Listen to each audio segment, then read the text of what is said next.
자, 오늘은 같이 하면 할 수 있습니다 라는 말씀의 제목으로 하나님 말씀 같이 나누도록 하겠습니다. 오늘 본문의 말씀은 이제 가나안 전쟁이 다 마무리되어진 시점입니다. 이제 이스라엘 백성들은 이제 전쟁의 시대를 살아가는 것이 아니라 이제 정착의 이제 시대로 이제 살아가게 되었습니다. 더 이상 정복해야 할 적이 없었고 하나님의 강권적 이제 개입도 이제 없어져 버리는 시대입니다. 이제 말 그대로 평화가 찾아온 시대라고 할 수 있는 것이죠. 이때 여호수아는 이 이스라엘 민족 공동체에게 마지막으로 이렇게 권면하고 있습니다. 이제 너희는 어떻게 하나님을 향한 믿음을 지켜나갈 것인가? 이스라엘 민족들을 향하여서 축복하고 권면하면서 이제 우리가 어떻게 하나님을 섬기고 또 하나님 앞에 우리가 하나님의 자녀로 하나님의 백성으로 살아갈 것인가? 여기에 대해서 말씀을 해주고 있습니다. 새로운 시대, 새로운 환경에서 우리가 어떻게 하나님 앞에 살아갈 것인가? 어떻게 하나님을 향한 믿음을 가지고 살아갈 것인가? 이것은 2025년을 또 마무리하고 2026년을 바라보는 우리가 깊게 생각해 봐야 될 문제이기도 한 것이지요. 여러분, 작년 이맘때보다 스스로 한번 점검해 보시기 바랍니다. 여러분들의 신앙과 믿음은 어떠합니까? 작년 12월과 비교해 봤을 때 올 한 해는 작년과 비교해 봤을 때 믿음의 성숙과 또 진보가 있었습니까? 아니면 작년과 별반 다를 바 없는 그 현상 유지로 계십니까? 아니면 오히려 내 믿음과 신앙이 뒤로 또 쇠퇴하지는 않으셨습니까? 믿음과 신앙이 건강하게 세워지기 위해서는 우리 믿음과 신앙이 자라나야 됩니다. 주 안에서. 여러분 한번 생각해 보세요. 갓 태어난 아이가 있습니다. 이 아이가 20살, 20년을 살아서 20살 청년이 되었는데 몸은 청년이고 어른인데 아직 전신 연령이 1살, 2살이라고 한다면 어떻겠습니까? 우리가 그 사람을 바라보면서 그 청년을 바라보면서 정상이라고 말하지는 않지요. 나이가 먹어감에 따라서 신체도 자라나야 되지만 정신과 생각도 같이 그만큼 성숙해져야 됩니다. 이것은 영적인 원리도 마찬가지죠. 신앙생활을 10년 혹은 20년 혹은 그 이상을 해왔는데 내가 예수님을 처음 믿었을 때와 지금 내 믿음과 신앙이 별반 다를 바 없다 된다면 어떻게 된 것일까요? 어떻게 되어지는 것일까요? 아직도 우리가 영적으로 갓 태어난 어려운 아이와 같은 그런 믿음과 신앙을 가지고 살아가고 있다면 하나님께서는 내 믿음과 신앙의 모습을 보시면서 어떻게 생각하시고 또 판단하실까요? 우리는 믿음과 신앙 영성이 함께 자라나야 됩니다. 이것은 하나님께서 하나님의 자녀로 우리를 불러주셨을 때 하나님의 자녀로 살아가는 우리들이 마땅히 감당해야 되는 책임이자 의무이기 때문에 그렇습니다. 그래서 한 해 한 해 지날 때마다 내 믿음과 신앙이 자라나기 위해서 한 단계 성숙해지기 위해서 어떻게 해야 될지 우리 스스로는 그 방법을 찾아야 됩니다. 그리고 매년 우리가 나의 믿음과 신앙이 조금씩 성장해 나갈 수 있도록 우리는 부단하게 살아가야 되는 것이죠. 그래야 우리의 믿음과 신앙이 병들지 않고 하나님 앞에 겸손하게 또한 거룩하게 구별되어서 살아갈 수 있기 때문에 그렇습니다. 오늘 여호수아는 새로운 시대를 맞이하는 이스라엘 민족을 향하여서 이제 우리 민족이 어떻게 하나님을 섬기며 살아갈 것인가, 어떻게 우리의 믿음을 지키며 살아갈 것인가에 대해서 말씀해 주고 있습니다. 어떻게 해야 우리가 하나님의 백성으로 앞으로 살아갈 수 있을까에 대한 것이죠. 오늘은 간단하게 3가지를 함께 살펴보게 될 건데 오늘 여호수아의 이 말씀을 통하여서 우리의 믿음과 신앙도 계속해서 자라나서 하나님께서 함께 하시는 복 있는 인생으로 2026년 굳건하게 세워질 수 있기를 바랍니다. 우리 첫 번째로 같이 한번 살펴볼 말씀은 같이 한번 읽어보겠습니다. 시작. 하나님을 사랑하는 것은 선택이 아니라 생존을 위한 필수 조건입니다 라는 것이죠. 우리 11절 말씀 한번 같이 한번 보겠습니다. 시작. 그러므로 스스로 조심하여 너희의 하나님 여호와를 사랑하라 라고 말씀해 주고 있습니다. 오늘 여호수아는 너희가 말씀을 지키면 복을 받는다 라고 말씀하지 않고 사랑하지 않으면 무너진다라는 구조로 말씀을 해주고 있습니다. 다시 말해서 하나님의 말씀을 지키면서 하나님의 백성으로 살아가는 그 원동력이 어디서 나오게 되냐면 하나님을 사랑하는 것에서부터 나오게 된다라는 것이지요. 이제 평화의 시대에 더 이상 하나님의 강공적인 기적과 역사가 이제 나타나지 않는 시대에 이제 이스라엘 민족 우리들이 살아가면서 기억해야 될 것이 무엇이냐면 지금까지 우리 민족을 지키시고 또 보호하신 하나님을 사랑하면서 살아가야 된다라는 것이죠. 많은 현실적인 문제들과 고민들이 있겠지만 정말 우리에게 이제 앞으로 새로운 시대를 살아가는 우리들에게 정말 중요한 것이 무엇이냐면 하나님을 사랑해야 된다라고 말씀을 해주고 있습니다. 자칫 우리의 힘으로 정복해서 우리가 쟁취한 이 땅에서 앞으로 내 마음대로 살아가겠다 이것이 아니라 스스로 조심해서 하나님을 사랑하면서 살아가야 된다라고 여호수아는 말씀해주고 있는 것이지요. 지금까지 인도해 주신 하나님의 은혜와 섭리를 우리가 기억해서 하나님 주신 말씀을 붙잡고 나아가야 된다라는 말씀입니다. 2025년을 마무리하면서 우리가 하나님 앞에 나의 믿음과 또 신앙을 점검할 때에 우리는 우리 스스로 우선적으로 해봐야 되는 질문이 있습니다. 바로 작년보다 올해 우리는 더 하나님을 사랑했을까? 작년보다 올 한 해 우리는 더욱더 하나님을 기쁘시게 해왔을까? 여러분, 작년보다 올 한 해 내가 더 하나님을 뜨겁게 사랑했고 예수님과 함께 더 뜨겁게 사랑하고 순종하고 승리하는 삶을 예수의 성령님의 인도하심에 따라서 살아오셨습니까? 내가 작년보다 올 한 해 하나님의 자녀로서 더 뜨겁게 하나님 앞에 영광 올려드리는 삶을 살아오셨는지요? 저는 분명히 확신하는 것이 하나 있습니다. 하나님께서 내년 2026년에 큰 은혜를 주시고 큰 기쁨을 주시고 또 그 인생을 주목하시고 하나님의 섭리를 위해서 살아가는 사람이 누구일까? 누가 그 주인공이 될 수 있을까라고 할 때에 내년에 더욱더 하나님을 사랑하고자 하는 그 사람이 바로 그 주인공이 되어질 겁니다. 올 한 해보다 내년에 더 하나님을 사랑해야지, 내가 어떻게 더 하나님을 사랑하고 더 하나님을 기쁘시게 할 수 있을까? 이것을 깊이 고민하는 사람이 하나님 그 사람을 주목하시고 귀하게 내년 한 해에 뜨겁게 사용하실 것입니다. 저는 개인적으로 목회자를 살아가면서 가장 아쉬운 부분이 무엇이냐면 우리 성도님들은 그렇지 않지만 제가 많은 교회에서 목회하면서 성도님들의 모습을 보면서 또 같이 상담하고 목회하면서 느낀 게 뭐냐면 이 연말이 되어질 때마다 내년에는 어떻게 더 하나님을 사랑할 수 있을까? 어떻게 하나님을 더 기쁘시게 해드릴 수 있을까? 어떻게 하나님이 찾으시는 참된 예배자로 내가 세워질 수 있을까? 이것을 깊게 고민하지 않고 또 생각하지 않는다라는 것이죠. 대신 어떤 고민을 하게 되냐면 어떻게 하면 내년에 더 내 비즈니스가 좀 더 잘 될 수 있을까? 어떻게 하면 내가 또 내년에 좀 더 건강하게 아프지 않고 살아갈 수 있을까? 내가 어떻게 또 직장에서 또 승진할 수 있는 좋은 기회를 얻을 수 있을까? 어떻게 하면 내년에는 올해는 내가 하고 싶었던 것들이 있었는데 못했는데 내년에는 어떻게 하면 내가 원하는 것을 해나갈 수 있을까? 우리는 매년 연말에 이런 새해에 대한 소망을 품고 큰 기대를 가지고 살아갑니다. 근데 많은 성도님들이 어떻게 하면 내년에는 내가 더 하나님을 사랑할 수 있을까?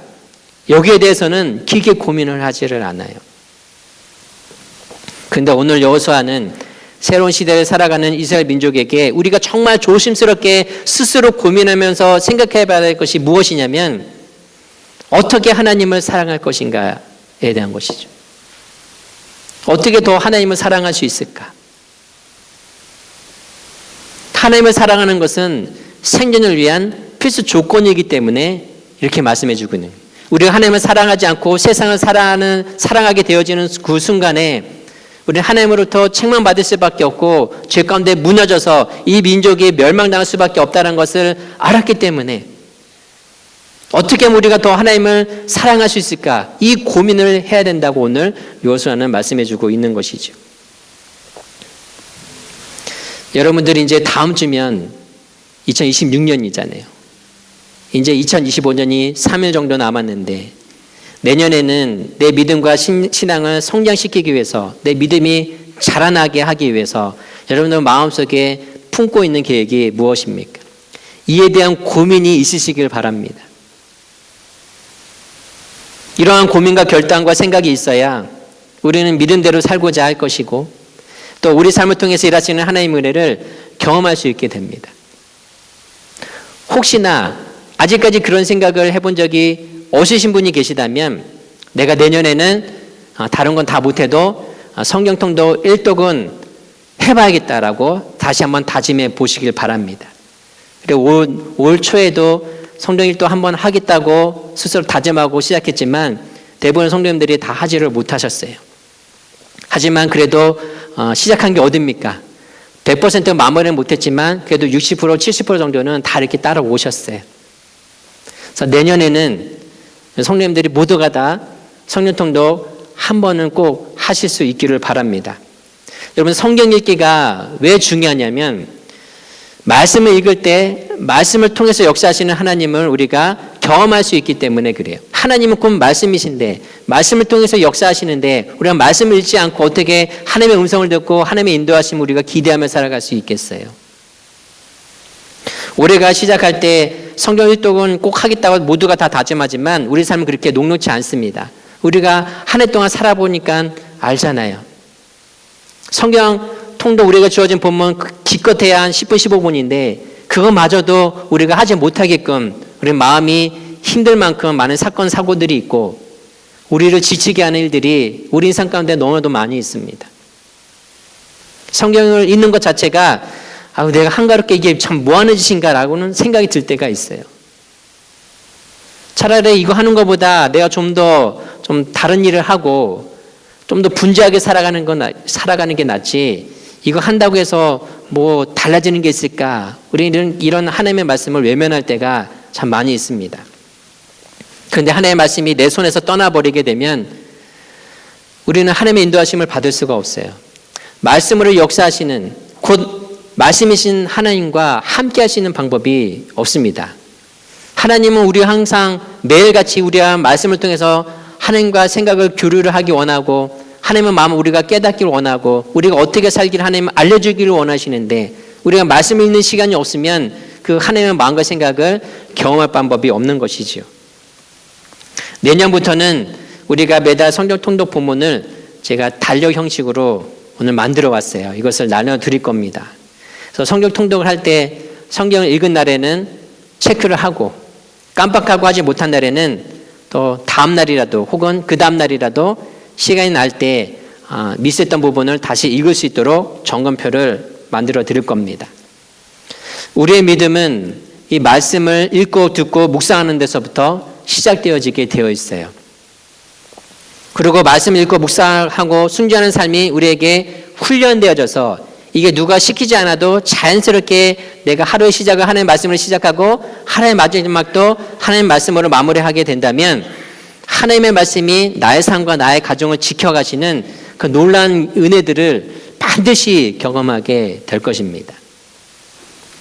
성경 통독과 생명의 삶 두 개 하는 게 하나 해도 힘든데 두 개는 나에게 너무 벅차다라고 생각되신 분들은 성경 통독을 최우선순위에 두고 함께 동참할 수 있기를 바랍니다.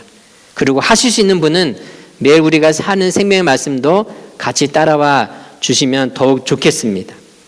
그런데 이거와 함께 우리가 반드시 동반되어져야 되는 것이 있는데 그것이 무엇이냐면 매일매일 하루를 마감하기 전에 가족들끼리 모여서 기도 제목을 나누는 그 시간을 꼭 성도님들이 가져보시길 바랍니다.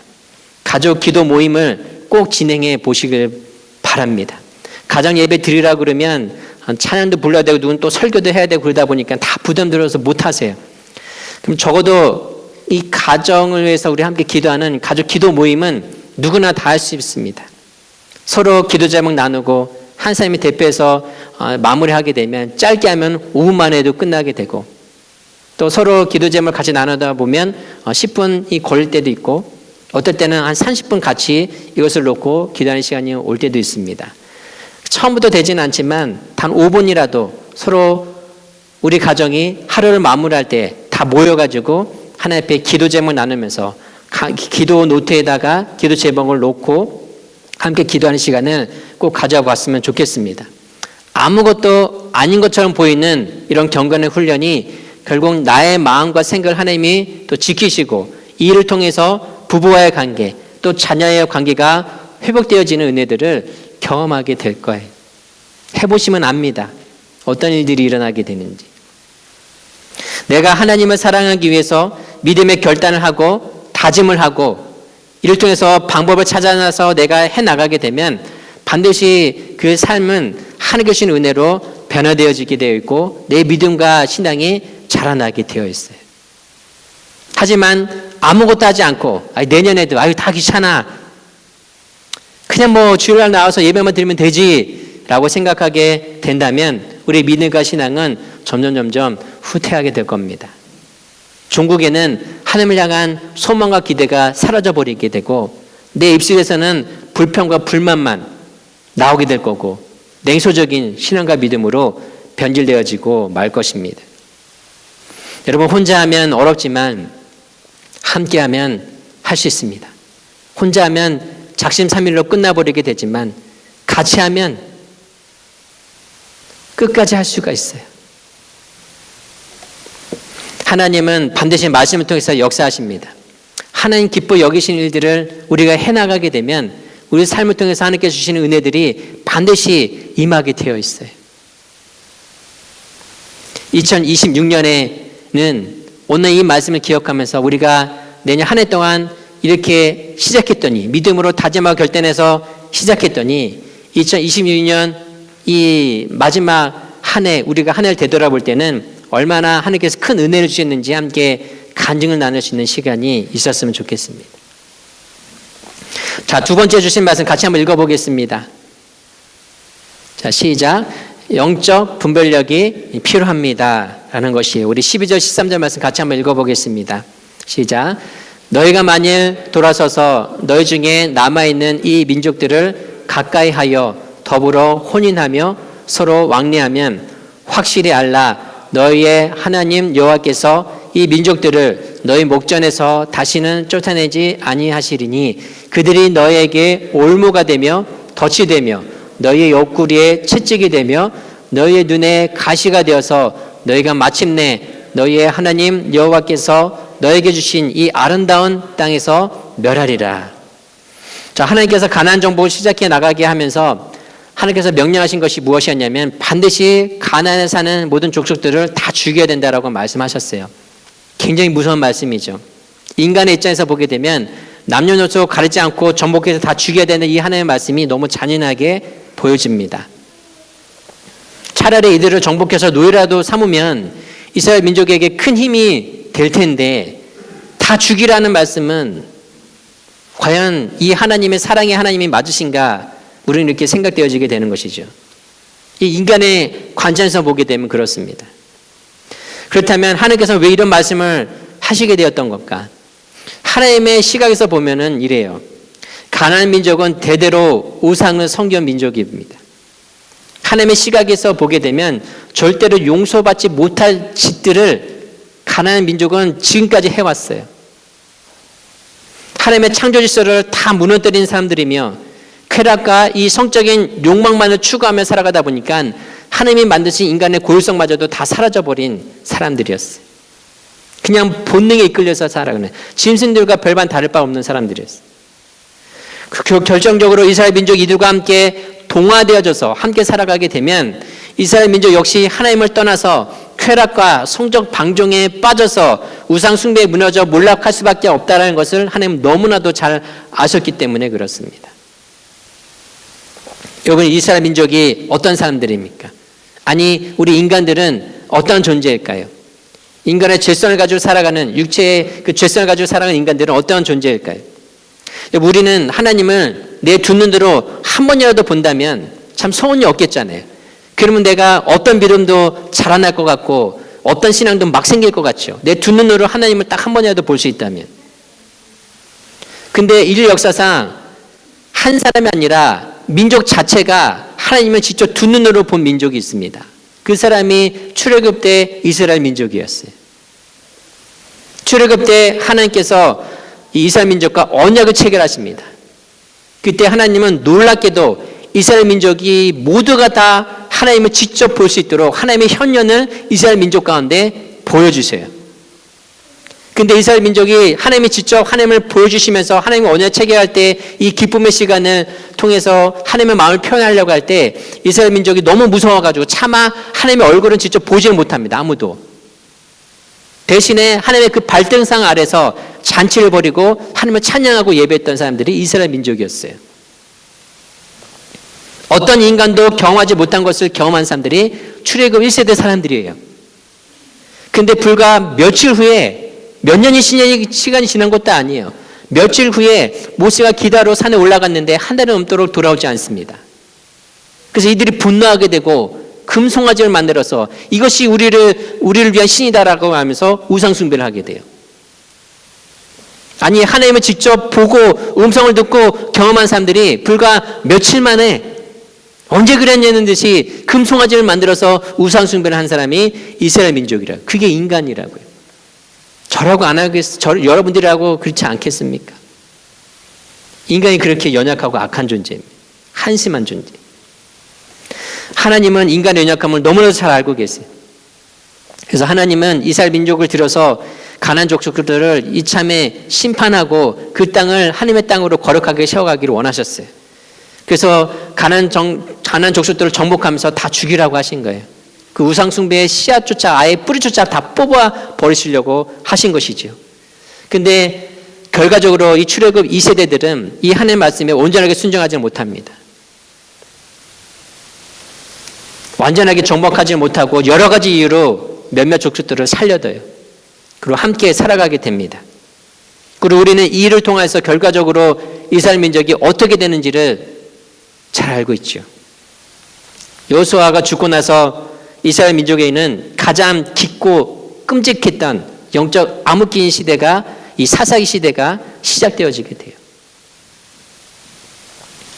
오늘 여호수아는 영적 분별력을 가지는 것이 매우 중요하다라고 말씀합니다. 우리가 하나님의 말씀을 저버리고 가나안 민족과 더불어 혼인하고 서로 같이 왕래하면서 살아가게 되면 그들이 올무가 될 것이다. 덫이 될 것이다. 옆구리에 채찍이 되어서 눈에 가시가 되어서 하나님이 주신 이 땅에서 망하게 될 것이라고 말씀해 주고 있어요. 절대 그러면 안 된다라는 것이죠. 이렇게 강력하게 권면했지만 결국 이스라엘 민족들은 이런 영적 분별력을 가지지 못했어요. 왜냐하면 가나안 사람들이 만들었던 그 문화들이 너무 좋은 거예요. 너무. 광야에서만 살던 이스라엘 민족이 보기에 가나안 사람들이 쌓아왔던 그런 삶과 문화들이 너무나도 좋은 거예요. 너무나도 그 유혹이 달콤한 거예요. 하나님은 절제된 삶을 말하는데 바알을 비롯한 우상을 섬기는 사람들은 내 욕망이 이끌어가는 대로 살아! 라고 얘기를 하고 있으니 어떻게 그들이 이 가운데서 승리하며 살아갈 수 있었겠어요? 우리는 2025년 한 해 동안 여러분 영적인 분별력을 가지고 살아오셨습니까?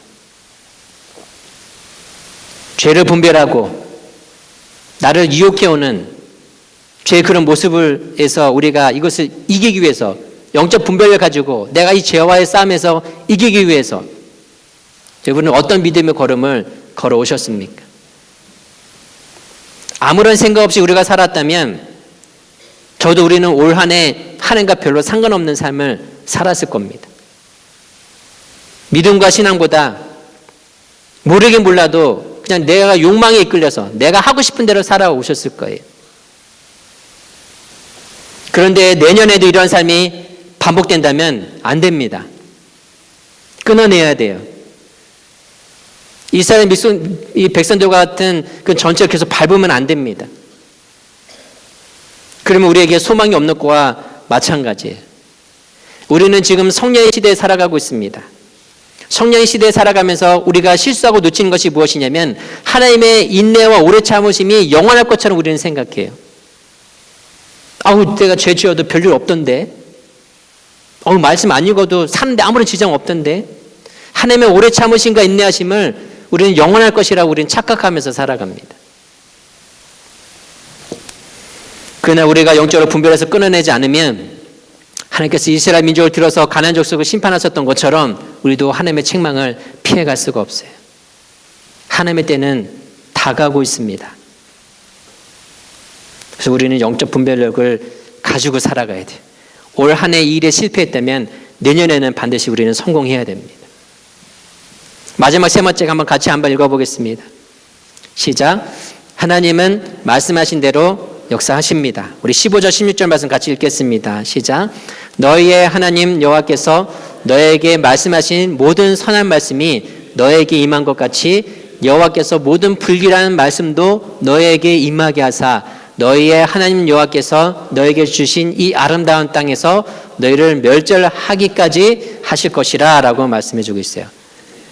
그 다음 만일 너희가 너희의 하나님 여호와께서 너에게 명령하신 언약을 범하고 가서 다른 신을 섬겨 그들에게 절하면 여호와의 진노가 너에게 미치리니 너에게 주신 아름다운 땅에서 너희가 속히 멸망하리라 하니라 라고 말씀해 주고 있습니다.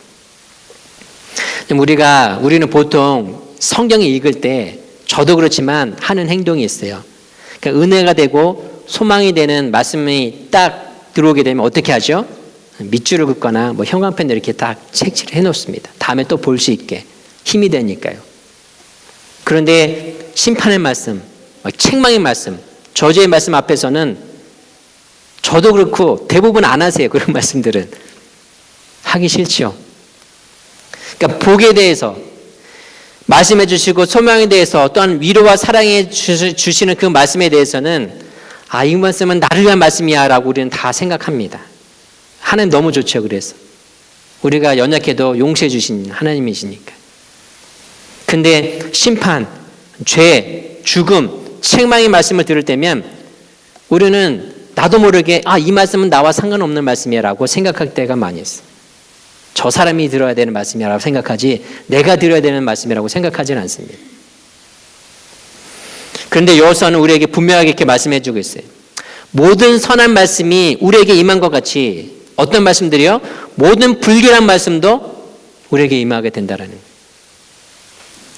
사랑과 위로의 말씀뿐만 아니라 심판의 말씀도 우리에게 임한다라는 거예요. 그래서 하나님의 말씀을 우리는 가감 없이 들어야 됩니다. 내가 원하는 말씀만 취사 선택하면 안 되고 가감 없이 들어야 돼요. 축복에 대한 말씀만 붙잡고 살면 안 되고 책망의 말씀도 심판의 말씀에 대해서도 우리는 배우고 알아야 되는 것이죠. 왜냐하면 선한 말씀도 불길한 말씀도 우리 삶에 그대로 적용되어지기 때문에 그래요. 목회자로 살아가다 보면 많은 유혹들이 있는데 그중에 가장 큰 유혹이 무엇이냐면 하나님에 대한 심판, 죄, 십자가, 지옥 이런 설교는 가급적 하고 싶지 않아요. 여러분 누가 좋아하겠어요? 한 주간 동안 힘들게 일하고 주일날 안식하러 왔는데 주일날 목사님이 전하는 설교가 막 심판에 대한 죄짓면 뭐 벌 받는다는 저주 받는다는 뭐 지옥에 간다는 그런 말씀만 들으면 얼마나 맥이 빠지겠어요. 누가 자유로울 수 있다고. 저도 인간이다 보니까는 복에 대해서만 설교를 하고 싶고 은혜, 소망, 기쁨에 대한 주제로만 설교를 하고 싶어요. 근데 만약 제가 의무적으로 심판에 대해서, 죄에 대해서, 지옥에 대해서, 저주에 대해서 말씀하지 않고 취사 선택해서 복과 소망과 우리에게 기쁨을 주고 은혜를 주고 위를 주는 말씀만 전하게 되면 어떻게 될까요? 교회는 성장할지는 모르겠지만 성도님들은 좋아할지는 모르겠지만 우리는 다 죽게 됩니다. 우리는 다 하나님의 심판에서 피해갈 수 없을 거예요. 이것은 굉장히 무서운 일입니다. 여러분이 지금까지 신앙생활을 해오면서 내가 십자가에 대해서 죄에 대해서 하나님의 심판과 책망, 회개에 대해서 지옥에 대해서 이런 말씀을 들어본 적이 별로 없고 설교를 들을 때마다 내 마음에 찔림이나 가책이 거의 없었다면 그런 생각이 든다면 여러분 그 교회를 당장 떠나셔야 돼요. 사실 그 교회는 빨리 문을 닫아야 됩니다. 그 교회는 예수님이 주인 되시는 교회가 아니라 강도의 소굴일 거예요. 제가 생명의 삶 성경 본문으로 매주 설교를 하는 것은 이 이유에 있습니다. 제가 취사 선택해서 좋은 내용에 관한 것만 설교를 하게 된다면 당장은 좋아 보일지 모르겠지만 결국에는 다 죽는 길이거든요. 저도 죽고 손님들 다 죽이는 길입니다.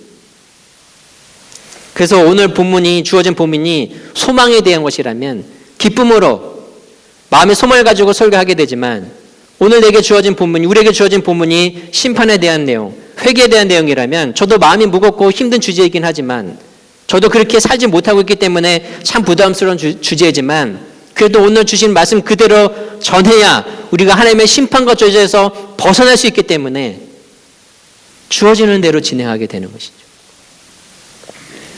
나의 삶과 가정과 교회 공동체가 하나님의 은혜가 깃드는 그런 곳이 되기 위해서는 하나님은 반드시 말씀하신 대로 역사하시는 분을 우리는 반드시 기억해야 돼요. 선한 말씀은 선한 말씀대로, 불결한 말씀에는 불결한 말씀대로 역사하시는 분임을 우리는 꼭 기억하고 있어야 됩니다. 말씀을 정리하겠습니다. 오늘 세 가지를 살펴봤어요. 첫 번째 생각나세요? 첫 번째가 뭐였죠? 하나님을 사랑하는 것은 선택이 아니라 생존의 필수 조건이.